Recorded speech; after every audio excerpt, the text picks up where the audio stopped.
So in this video, we talk about another atmospheric effect, which is fog.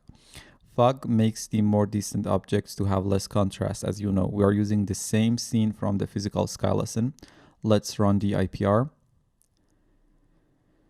The first thing would be to create a fog shader, like the atmosphere volume shader. Go to your render setting and under the main tab, come down to the environment rollout, and using this button, add a fog shader to the atmosphere field.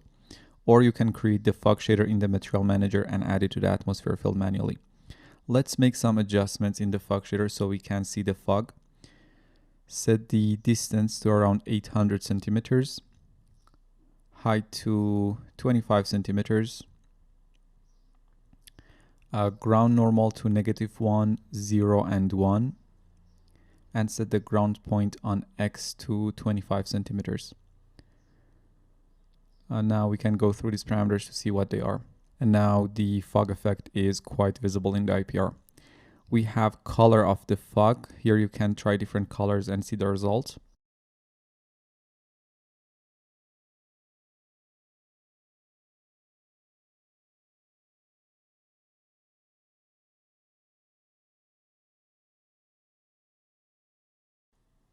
For now, let's use the default white color. Then we have distance that controls the density of the fog.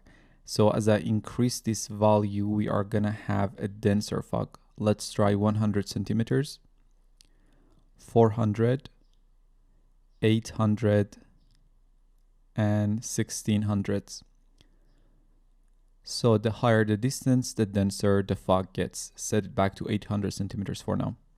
Height controls the rate of the exponential decay along the direction. Increasing this value makes the gradual decay between the areas with and without fog to be less apparent. To see the effect of this parameter, let's get out of the camera and find a nice angle. Let's try 1 centimeters. Now we have a sharp line between the foggy and non-foggy areas. Try 5, 10, 30, and 50. So bigger height values make the transition more gradual. For now, set it to 25 centimeters.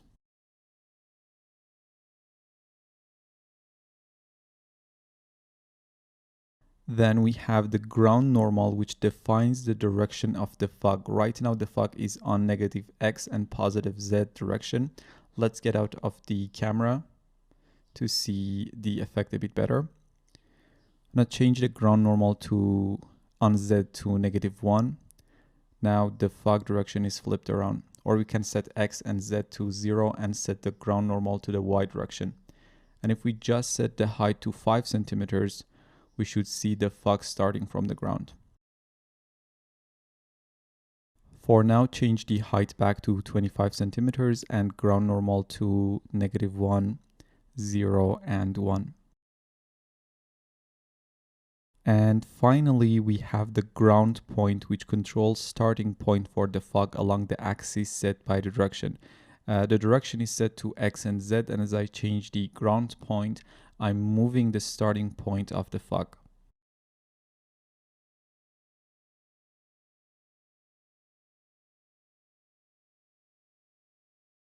For a quick final render, I'm going to set the fog color to this orange with the RGB values of 235, 161, and 42.